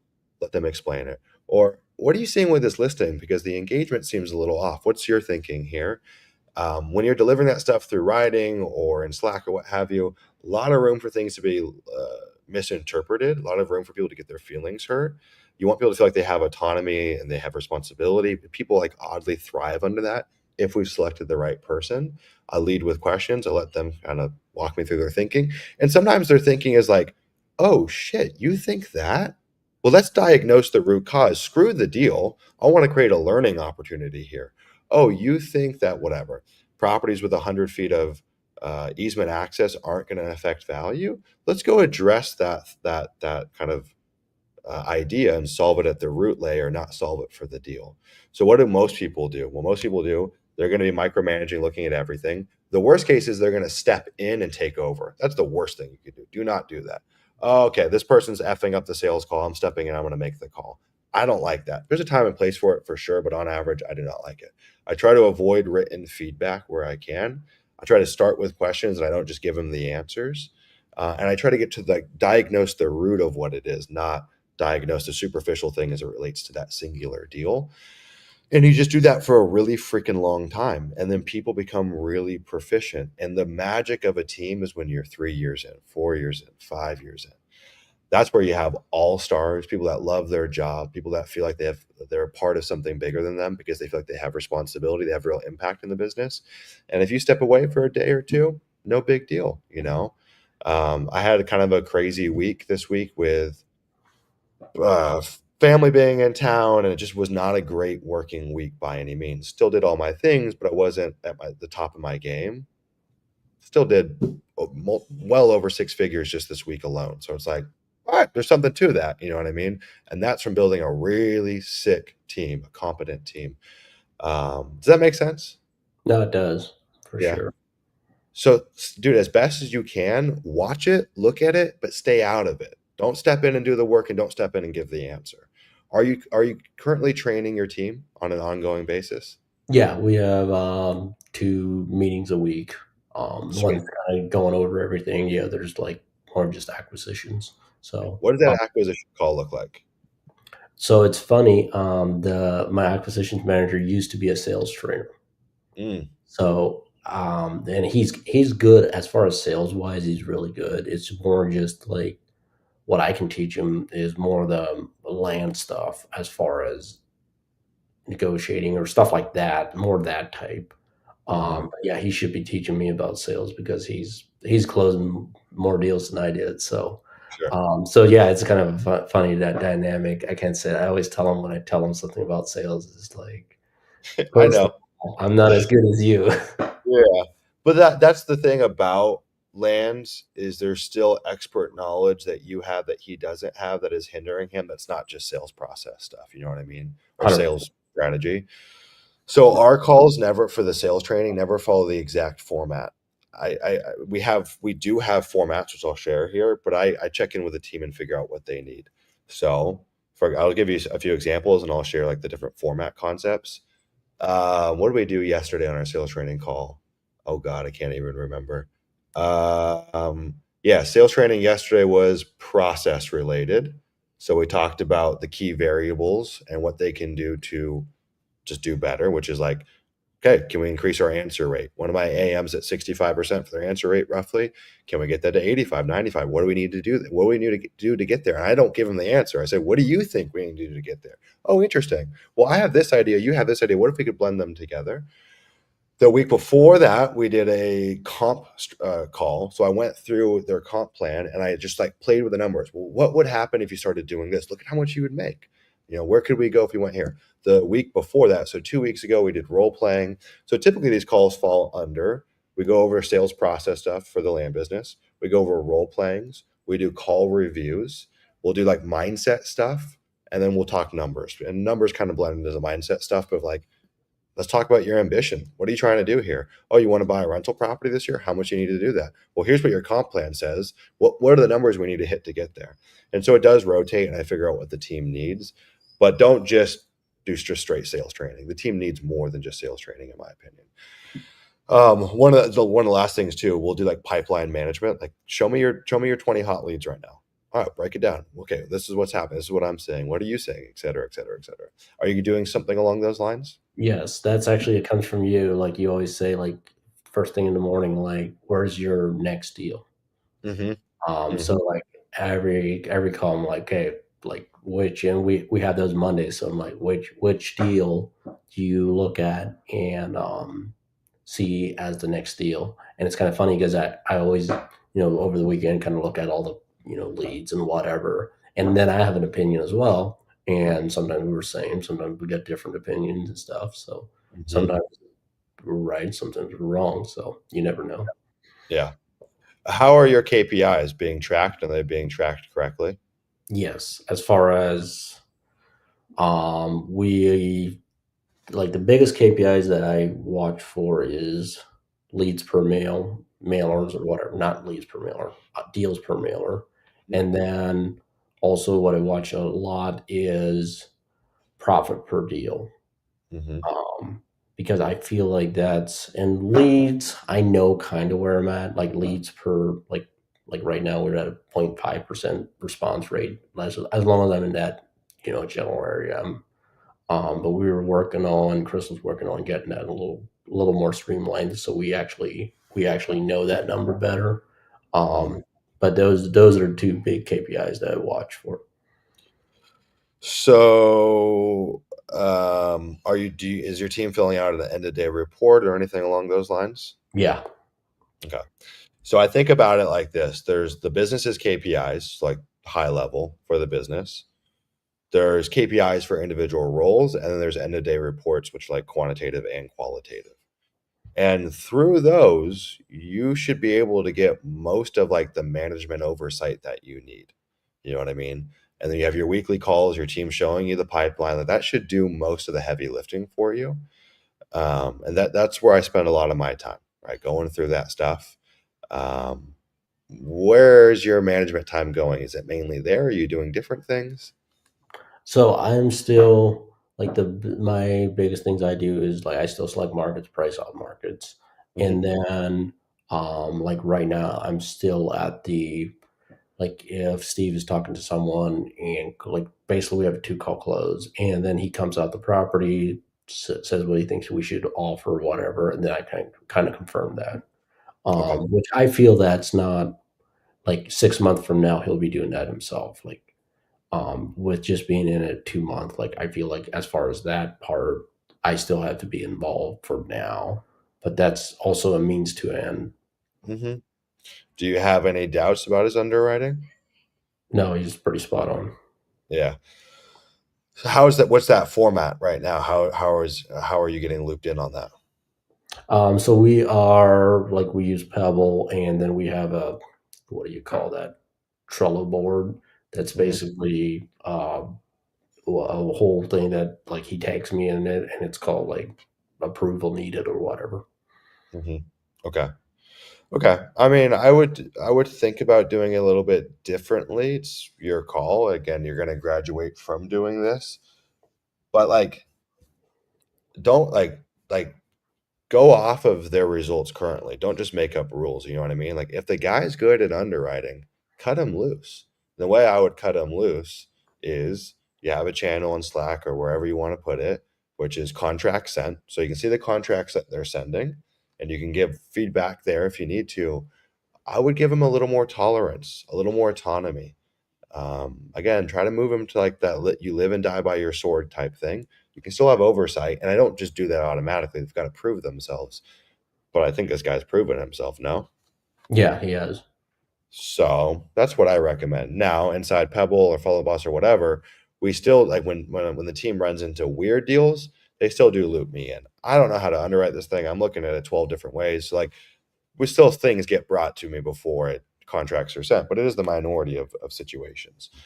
Um, so that's my recommendation. What else do you got on the team building side, or just in general? Just in general, one thing that I've been working on, and I know like it's a slow change to a certain extent, but listen to Ben the other day. He's like he doesn't buy anything that doesn't make 30,000 or more profit. Like, what's the biggest key to get bigger deals? And I Yeah. feel like it's just sending more mail, like Mhm. be more strategic on where you're sending mail as far as for the higher properties, but you also have to look at your mailer number. Like I feel like to get the really bigger deals, you're looking at sending 10,000 mailers per deal instead of like 5,000 or 4,000, wherever your numbers are at. Mhm. Yeah. Okay. Well, really, this business is pretty nuts and bolts simple. Like for where you're at, you've got the people in place. So then I start thinking about like what are the what are the parachutes that are dragging the business down that we like the holes that we need to patch in preparation to scale the inputs. You know what I mean? Which is just more marketing. Um, and so I would if I wanna do bigger deals, I'm actually thinking about it like that, less so how do I go and target bigger deals. The best way to find bigger deals, in my opinion, is like you said, it's just marketing more. Now there are markets that won't expose you to them, but you're not working in those places. You know what I mean? And a big deal here, you could buy for 40 grand, but maybe you sell it for 250 grand. That's a big freaking deal. So it's not always like ultra high price point properties that you're going after. Maybe it's a portfolio, 10 properties that you buy makes you 500 grand. You know what I mean? So I don't really try to redirect my marketing spend or market selection to expose me to ultra premium properties. If you're following the LIA roadmap, like you're already playing the game where you're going to be exposed to those deals. It just takes a hell of a lot more marketing to get them. And kind of like you said earlier, the more you market, the more you get lucky. And I think there is a bit of a luck component, like because you're just taking more shots on goal. You're just exposed to more opportunity. If I go into a casino in Vegas and pull every single slot machine, I've got better odds of hitting the jackpot. Kind of the same thing here. But obviously, you can't just go and double your marketing tomorrow without hitting some serious snags. So I kind of forecast what are the parachutes, the things that have drag in the business, patch those holes, and really your only job is to scale inputs. And then you just got to figure out what are the holes I've got to patch to scale those inputs. So that's the biggest recommendation. Look at Ben G. You know why Ben's doing bigger deals? It's not because he's saying no to deals that are under 30 grand. No, it's because he's making 110,000 touches to new sellers per month, 10,000 mailers, 100,000 texts. So he's, 5x plus the exposure that you have. And by virtue of that, he's going to get more big deals. And by virtue of that, he can be even more selective on the deals that he says yes to. That's the secret of this entire business. Kind of just scale inputs, but there's a lot of problems along the way you've got to solve to scale inputs, right people, right processes, all that jazz. So yeah, you want more big deals? More marketing, man. More marketing. And I just seen it. You get like look at Rylan. You know Rylan's business. What is that guy doing that you're not doing? I just marketing a hell of a lot more. Yeah, he's 20x the marketing amount. right. He's sending out 20,000 mailers a day or texts a day instead of 20,000 mailers a month. So yeah, no, that makes sense, and I He's like that. doing what you're doing in a day. Yeah, exactly. And he's got other marketing channels too than just text. That's just one of them. And at a certain point, like where you're at, honestly, it would be worth thinking about whether it's now or soon stacking on another marketing channel because you've got so much data, you've got the dry powder. We might as well be maximizing those lists. You know what I mean? Which we can talk about that if I'm in no hurry to do it. I would rather like I look at it like if it ain't broke, it ain't don't fix it. Like I'll keep going. Like this is my plan, and I could be way wrong, but I like simplicity. Mhm. Like I will keep stepping up the mail, and if I hit 30,000 mailers, if I hit 40,000, where does it break? Like there's going to be a breaking point of, okay, like once we go over 30,000 mailers, then the ROAS starts going down. Like so far, I've not seen it go down. So like to me, it's so simple. I don't have to hire a texter. I don't have to figure out launch control, do all that stuff. And I'm not like I feel like I can hit my goals, like the long term goal, like hit $1 million this year. Then next with an average of $15,000 a deal, and then the next year cut that down to 50 or 40 deals. Do bigger deals and less deals, but make just as much money. And Mhm. then the next year, like get it down to doing 20 deals a year, making 50,000 a year, 50,000 per deal. That is such. If you can just do that with direct mail, even if I Mhm. have to send 40,000 pieces of direct mail Mhm. and do 20 deals, like imagine how easy your life is. Yeah, I think it's a bit of a pipe dream, to be honest. From what I've seen, I'll just put it out there, man. It's too hard to just pinpoint those people. You can pinpoint that data, you can pinpoint those markets, but yeah, let's say that math is too high to make 50 grand. Let's say you have to send 20,000 mailers, which even that's extremely high, right? You're gonna have to send 20,000 mailers to get that one $50,000 profit deal. But along the way, you're going to get 5, 6, 7, 8 contracts that will make you 20 grand per deal. It would be insane to say no to those because your business is so much less efficient. You know what I mean? So much less efficient. I don't know of anyone that's doing that unless it's for very, very, very, very, very niche data. And niche data isn't based off price point, right? So, what do I mean by that? Niche data, as in, I know how to do a major subdivide better than anyone in this county. So I'm going after every deal that has major subdivided potential. That's pretty niche. Or I'm going after owners that have airship problems and I'm just marketing to that. You know what I mean? But I've heard a lot of people say this. Yeah, man, I'm just going to get my business to the point where I'm doing 100K per deal. I'll just do 10 deals a year. And I'm like, I've never seen anyone do it. Good luck. Maybe it's possible. You're just going to pass over so many dollars along the way that would just be insane to not pick up. Because as your business grows, you've got the people in place. So the additional unit of time to do another deal for you is like zero. You know what I mean? Because you are going to need butts and seats to send that much marketing and for your team to work through so many leads. Because if you send 20,000 pieces of mail to get that $50,000 deal, well, bro, you're still going to get 100 leads to find that one seller. So the increment of additional time is so minimal, in my opinion. So I just don't think that exists from what Yeah, I've seen. I that's a could be an very valid point. Maybe I'll switch that up. Well, I could be would. a yeah. I also think, look at the beautiful thing about business and why I think it resonates with me, and probably why it resonates for a lot of people here is because you can do whatever the fuck you want, and I like that. You like the world is your oyster, man. You want to slice and dice this however you want, for sure. But at a certain point, that little lifestyle business that makes you $1 million a year, bro, I think you get bored with that, right? And so I think that there is something to be said about pushing the envelopes. And a lot of time and it doesn't mean you have to do it now. And I freaking hate the concept of scaling or whatever. And you kind of got to get to that point to realize it's not everything that's cracked up to be per se. And there's other ways to scale besides just doing more marketing volume and more like and it's different levers. Like for me inside of LIA, I actually don't want LIA to become a big coaching program. It's not my ambition, but I do want to get better. I do want to have better results, better clients, remove people that aren't good. Like I want to improve it. So we're always trying to think about how can we improve the land business. The improvement metric is more marketing, more deals kind of thing.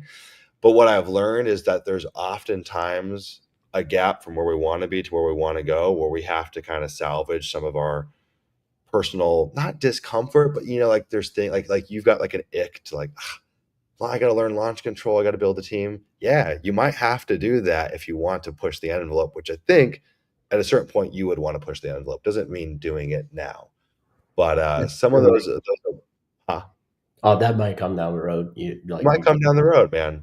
And a lot of times in business, I think that our gut instinct is worth listening to, but those little emotions or limiting beliefs, it's a crock of crap, man. Like it's just a hindrance. It often gets in your way. And if you're sending, hypothetically, you scale this to 40,000 mailers a month, I'm going to be pissed if you don't add another marketing channel on top of that, because there's so much money under your nose. Let's say you're doing 40,000 mailers a month. Dude, I could get you on a $5,000 text per day plan, 125,000 texts per month. We could probably extract 6 to 8 deals out of that per month with hardly any additional work. That would cost you $3,500 for the texting subscription through Launch Control. You probably need 2 texters to run that. That would cost you $2,000 a month total. So total expenses from our numbers to run 5,000 texts per month is $5,500. Now, there's a whole back office that we need to make that work, but you already have that infrastructure if you're doing $40,000 a month. You know what I mean? It doesn't have to be texting, fill in the blank, whatever the heck you want. I just think Yeah. it makes a lot of sense if you're chewing through that much data. Well, the problem is I got the Land Insights unlimited data, so that doesn't cost me anything. The mailing still costs me everything. But no, Yeah, I get what you mean, but also if I'm making, let's say I'm doing $1 million a year and 500,000, that's profit. mhm. If I go build up a team of texters, deal with these texters, deal with all that stuff, like to do, like, is that what I want in life? Like, is that gonna, like, let's say instead of making 500,000 a year, I make 700. Will that make a difference in my life? Will that But cause more stress? Like like you said, like I'm a business owner. Like the good thing about it, I can do whatever the fuck I want. Like, do I want that? Is where I'm going with it. so look, yeah, there's a devil's advocate where more is certainly not better, and I can probably attest to that. But on the flip side of it, you're probably working more than I am right now. You're probably working more than you would be 5 years from now, where you had more margin, more income coming in, because now you can afford to build management and leadership teams. And so maybe this is actually more stressful and you just don't realize it. Now, again, I'm not saying more is always better. I know it's a trap that you can fall for.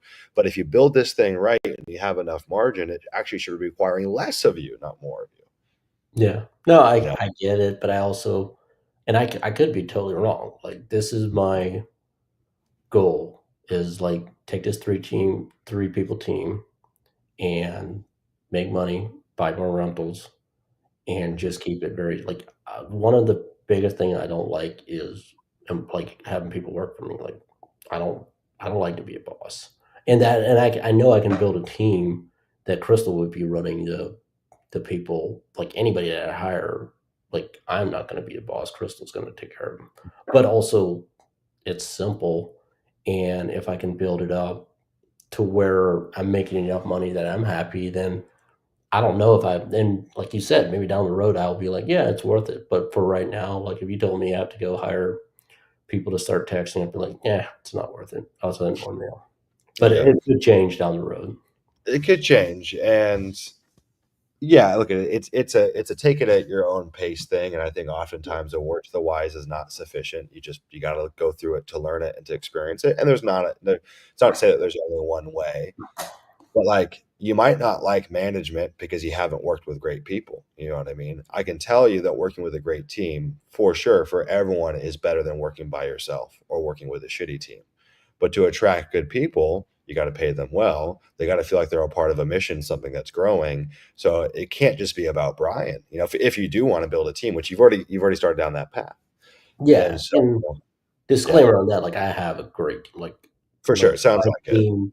my team, I don't feel like I'm a boss. And that's how that's how I had set up the roofing company. Like I just like everybody knows what they're supposed to do and we do it. Like so that's how I set it up because I don't want to be the boss.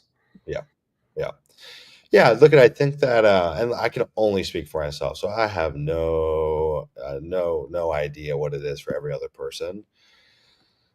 I think that this is the arc that I've gone through. Okay, you really want to make a lot of money. Then you start making a lot of money. Then you're like, okay, like maybe can just stay here. Like maybe this is chill, because usually what happens is your desire for more money wanes. Unless you're a psychopath. Honestly, people that want ungodly sums of money, I think something's wrong with them. I'm just going to be straight up. Like, I don't, I, it's like people that want to be a politician. I just don't trust you. You know what I mean? Because you're willing to burn bridges, stab people in the back just to make more and more and more and more and more and more. Like, when people have aspirations to be a billionaire, I'm like, all right, we're not going to be friends. Like, I don't resonate with that per se. And so I think that a lot of people experience that. Okay, they're making $1 million a year. They're like, I can't even spend all this. I'm great. I got everything I need. But then you kind of come into like this spiritual fulfillment crisis of like, but do I want homeostasis? Do I just want to remain the same? And so what some people do is they go and try to start a new thing. Oh, let's go start a new thing. I'll get that spark back in my life. But what about if we just grew the thing that we're growing, but with whole new intentions? Now it's not, I'm just trying to put some dough in my pocket. I'm doing it for bigger reasons, because growth, I get to learn about myself and I get to provide opportunities to those that work with me. And there's a whole domino effect there that I think is beautiful. That's just been my experience. You know what I mean? So it's like, you want money, you get money. Okay, it's not everything that I thought it was going to be. Flatline, and then new level of meaning gets unlocked, and then you jump up again. That's my experience. No, And it makes sense because I feel like if you don't have a goal in life, or like you're not striving for something, then there's no drive there. mhm, And mhm, because I've already heard of people like that sold their business, just cashed out, made so much money, and that was the worst part of their life because they were building this business to sell yep, and to make money. And then once they sold it, there was no like nothing to build for. They had all the money, they could do whatever they want. So I see where you're going. Like, let's say I would build this up to where I think I want it. Be like, okay, now we can chill. Like, what's mhm, the goal? What am I trying to build for? Like, I'm not mhm, building anything.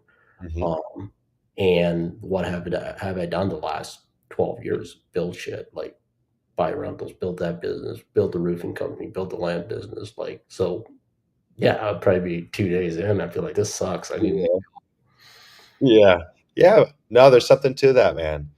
And I think that people that walk this path for more times than not, it's not just about money. They just want a rich life. They want more out of life. They want to suck the marrow out of life. They just want to experience more. And in entrepreneurship, you're going to experience everything. Like, the full gamut of human experiences is kind of bundled up into what it's like to build a business. And yeah, once you lose that and you're just kind of flatlining, I don't know, man. I think it just gets meaningless. Now, I'm sure there's counterexamples to what I'm saying, and I think the pursuit of more at all costs is foolhardy as well. So it's a somewhere in the middle. It's a bit of a double-edged sword for sure. Uh, what else you got for me, man? That's what's your. I mean, I guess you talked a little bit about it, but what's your day to day look like in your line? Like, as far as like you're 4 or 5 years in, Mhm, um, you're pretty much just showing up to the meetings, and mhm. that's about it. Yeah, I mean, there's definitely more that goes into it. So I think it's kind of three parts. One, I'm defining the strategy, the next step. So no one's doing that for me. No one's like, I mean, there's people on my team come up with ideas. Hey, I think we should do this differently, but I haven't ever worked with someone that says, hey, this is our path to growing in the next 6, 12, 24 months, whatever. That's still very much on me. So I'm always trying to think about, what lever can I pull on? Where's the puck going? What can I do that's gonna, yeah, help grow this thing, right? And so, for example, just starting today, actually, we just bumped up our text output by 50%. We are thinking about building out a cold call team because we're chewing through so much data. We're completely revising our cold email strategy and going back to square one on it. That's all, that the impetus is all from me on that. So very much, I think that's where I provide most of my value, or a lot of it. The second thing is, yeah, team stuff, team meetings, trainings, one-on-ones, all that jazz. And the team management is beyond just Sumner hops on a few calls. There's always team shit that comes up. Like, someone reaches out to me, I'm having problems in my marriage. You know what I mean? Like, I get all of it. So you kind of become you wear a lot of hats when it comes to working with people. And then the third thing is all of the non-recurring tasks. So the weird shit, the curveballs from left field, like the stuff that you just couldn't predict. People just aren't trained on, like freak scenario stuff. So every week I get, I don't know, 3 to 5 of those sent to me, where it's like, the house is on fire. There's some crazy situation happening. Title company's denying this deal, and we need to find an attorney because it's got this lien on it from 1985, but we can't get in contact with the lien holder. What do we do? That's a real situation right now. So yeah, a lot of that stuff. It really just kind of falls into those three categories. Yeah. And the land business is nice, where most of it is recurring. The tasks are recurring. For example, in LIA and Land Insights, well, we come across a lot of non-recurring issues. So it's a little more hands-on. It could be 20 non-recurring things per week, where the land business is a lower frequency of recurring things. Yeah. But yeah, that's pretty much where the bulk of it goes. And then I would say once or twice a month, I'll do like the mother of all CRM overviews. I'll go look at 500 leads, drink a cup of coffee, and just turn and burn. I'm just go look at everything. I don't do that every day though. Yeah. Is that roughly what you're doing, or is it radically different? Yeah, mine would be I'm still a lot more involved just from just with the acquisition manager and everything just being new. And I see like what happened. We went from 10,000 mailers to 20,000. We doubled our output in mail, and with that, we hired an acquisitions manager. So like there's a lot of new, like I feel like every time if you jump up twice as much mail or whatever, you're going to find out which systems aren't set up right, what's going to break, where we have to get better, more organized and stuff like that. And then you throw in an acquisitions manager on top of that. And still, like, I'm still dealing with like some of the old leads that were still assigned to me from originally, following up with some of that. So yeah, I would be a lot more hands-on as of now. And like there's not like I could probably, if I, you know, just at the bare minimum, I could probably work 2 hours a day and Yeah. be done. But Yeah. also, like, I got the time, so I'm spending more time like doing more. So Okay. That makes sense. I've got 3 questions that I want to hit on, and then we can wrap up here. After this, I'm actually going and looking at a piece of land out here. I was looking at a couple land deals here yesterday on the north side of the island. So I've got a meeting after this. I got to hop over to. But is it is it to flip or just buy and hold? buy, hold, build, or buy, build, hold. So it's a twofer. So I love the northern part of the island of Bali. It's magic. I mean, it's magic. It's indescribable. Maybe I'll put some pictures in Discord. It's ridiculous. It's a time capsule too. Like the southern end of the island has been hit by tourism, so there's just a lot of growth and culture's changed and whatnot. This is a time capsule. In fact, the northern end of the island is used to be the capital of the island. It's where the Dutch colonized. There's a lot of history here. It's so freaking beautiful, and it's very affordable. Very, very affordable. You can get land very cheap out here. So a goal is, I think that this area is growing. There's kind of some trends that I've seen. You often can tell the areas that are growing by where the Europeans are going. So the Europeans don't like the crowd, and they're all heading up to the northern end of the island. So it's growing a bit that way. And then infrastructure comes, they start building businesses and so on and so forth. There's actually future prospects of them potentially building an airport here. So having a second airport, we'll see if that comes to fruition. But anyways, more people are coming up here. So land's super cheap right now. You can buy, I'm looking at these, 5-acre, 3 to 5 acre properties, ocean views in the mountains, 15 minutes, 10 minutes from the beach, but like ridiculous views. Like the property I'm at right now, the views are crazy. You could pick that up for a really good, I mean, everything's negotiable. Talk about an illiquid market. It's the most illiquid thing you've ever seen. You could probably pick that up for as low as $20,000 or as much as 80, 90,000. The market's all over the place. So it's, for example, I was looking at a property yesterday. They wanted, I don't know the math right off the top of my head, call it $65,000. The neighbor sees me looking at the property, says, "Hey, well, I want to show you my property. Their property is nicer." And they want to sell it for $49,000 and it's the same size. You know what I mean? And I didn't even negotiate. That's just what they started at. And then build a really nice villa on it. Like really, if I want to go really, really nice, you're probably all in to build a killer house, killer. Like the one I'm staying in is so nice right now. 150 to 200 grand. and then spend part of the year here, part of the year in the southern side where we bought the other house. And when we're not there, rent them out. And I want to go and build a villa or two a year, and have houses that we can jump around from and just start kind of building a rental portfolio out here because these things rent really well. Like my basis, let's say like worst case scenario, my basis is in the low twos. That house would rent for low season 150 a night, high season 200, 250 a night, and you've probably got 80, 85% occupancy. And the management costs are super low, cleaning costs super low. So you do pretty well. You're probably looking at an easy 20% cash on cash. And then you've got a great house to live in and you pick up crazy amounts of equity.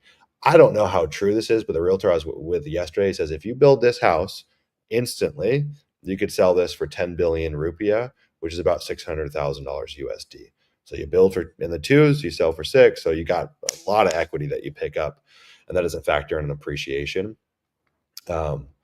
So yeah, and then even if you don't build, the land value is super worth it. So yeah, looking at doing that, man. that's Sounds the like plan. fun. Yeah, I've got 3 questions for you. One, not necessarily what's the goal, but based off how you guys are tracking, where do you think you're going to end up in the business for 2025? So where we're tracking, I mean, I'm going to be pretty conservative. We're going to hit 1 million at least, and then whatever above that, it's cool. But I would say when we're tracking, we're probably going to be around 1.2, 1.5 gross. I don't know, something like that. Solid. We got healthy margins as well, I suspect, with only 2 other team members. Yeah. Probably 70, 75% margins. I'm probably closer to like 50 to 60, I would say. Okay. Should 50 be, seems low. Maybe six. I would say in the 60s would be my guess. Maybe 75% is too optimistic. yeah, probably 60. Okay. Second thing, what do you want to see in Land Insights this year? What's the thing that we need to build that would make it even better for you? Well, mine are very, very niche stuff. Give me the top one. The number one thing would be make the comp tool that you can go back 3 to 5 years. Okay. It is Easy. it is it works perfect if I'm in a market with a lot of comps in the last year. But if you're in a market Yep. with one or two sold, then it's literally irrelevant. You can go Yeah. off the comp, but I can literally just from the auto comp scroll down and see how many comps are there and know if I can go off of it or not. Hmm. Um, so that Yep. would be Yep. the simple fix. Because like if you're in very rural markets, then the comps are harder to find. Like the other Yeah. thing is, and this is like very selfish one, is make an AI mobile home scrub, not a scrub, Ah, define mobile homes, yeah. so I can just Yeah. go market for mobile. And that's like I said, that's not even land related. Um, Yeah. We've been toying with an idea that's in that vein. Yeah, gears turning there, and I believe the development team's already working on the ability to go back older past a year for the comp tool. So that should be in the hopper soon. Those are both 2 good pieces of feedback. I think that the Land Insights blueprint for land is applicable to other asset classes for sure. Um, Number one thing that you want to see in LIA, perhaps as its own standalone kind of thing of education, like what areas do you think you would like to see from an education standpoint? Shoot, that's a good question. I never thought about it. I would say keep doing what you're doing. Like the what people don't know about education, or as far as like for me, the reason Leah stands out from everywhere is like you have the Monday calls, the Wednesday calls, and then the sales training Mhm. and the mindset. Like that's where look at the most successful people in Leah. They show up in every call. Yep.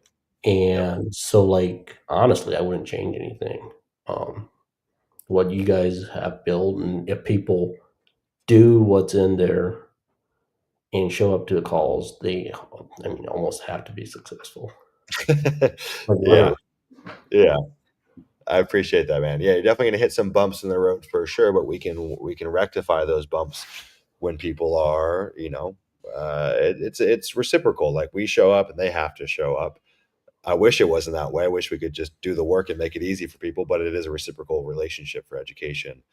But yeah, I think we've definitely, we're not perfect by any means, but I think that, yeah, when it comes to the coaching angle, that's an area that I'm very proud of because yeah, and that's why I think that learning land through a course is really freaking hard because there's so many variables and shit's going to happen and problems are going to arise, and coaching can rectify that. And it's really hard to rectify or prepare people for that just in a course. What about, are there topics or pieces of information or areas that you'd like to see covered? The only thing I would say maybe, but that's and I also have to remember like Leah's for newer Yeah. people is I would say more leadership or Yeah. because yeah, like leadership and mindset is the most important. Like um, and just tell people more that their CRM doesn't matter, their LLC doesn't matter, their stupid questions don't matter. It's about Yeah. marketing to people. I know I could never do a call like you do. I would lose my mind on some of the stupid questions. I'd be like, just shut the fuck up, send the mail, and don't ask those LLC questions. It doesn't matter. That's so funny, man. Yeah. Well, there's truth to what you're saying, man. There's only a few things that really matter, and everything else is probably mostly a distraction. But yeah, people learn at their own pace, and you gotta give breathing room for people to figure it out. But in due time, they will recognize, oh shit, yeah, the answering service I use, the CRM, doesn't matter at all. As long as you just adhere to it and use it, that's about it. But yeah, man, I love just how straight to the point you are. You definitely get it. Like there's kind of like first principles thinking. I don't know if you're familiar with that idea, but you're a good first principles thinker. And I think that's what's made you successful in a lot of ways. Obviously, you've worked hard, you're consistent, yada yada yada. And I find, and I resonate with this, maybe you do, the folks that have a chip on their shoulder, which I definitely do, like, they usually compensate for that chip on the shoulder with just filthy levels of consistency and by virtue of that hard work, and then obviously plays a lot to it. But you've done a good job just saying things for what they are, straight to the point. Don't get time sucked into all the other nonsense. Right on track. And there's a lesson for everyone to take away from here. And not that freaking schooling really has much to do with intelligence. I really don't think it does at all. But look at, if someone with an eighth grade education has thrived in this business, you've got no fucking excuse. Your time excuses don't matter. He started it with another business. Your technological skills don't matter. He grew up in an Amish family. Your lack of energy doesn't matter. Your lack of time, like, none of it matters. You can figure this business out. There is no objection good enough to not be involved in this if you want it. If you want it. So you're a legend, Brian. I appreciate it, brother. If for everyone that's watching this, give this video a like, not for me, not for my mom, but for Brian. I appreciate you spending the time with us, man. I give a And like for his mom. yeah, I'm excited to see you. I'll be out there in June, so I'll be hanging out with you guys in June in Scottsdale. I'll put the link down below too for the Milk and Honey event. I'll be going to that. There's a discount code Sumner. I think you get $450 off your ticket. Pretty big savings. Are you going to come to that, Brian? I know you were there last year. Yeah, I already brought my ticket, so I don't think I got the discount. Ah, shit. I'm gonna tell Peter at the event I need my money back. This is Yeah, bullshit. yeah. Yeah, actually last year, Brian and I drove up in the mountains in a GT3 RS. It was pretty sick. So it's going to be a fun event. Until then, any parting words, Brian? Well, appreciate what you do.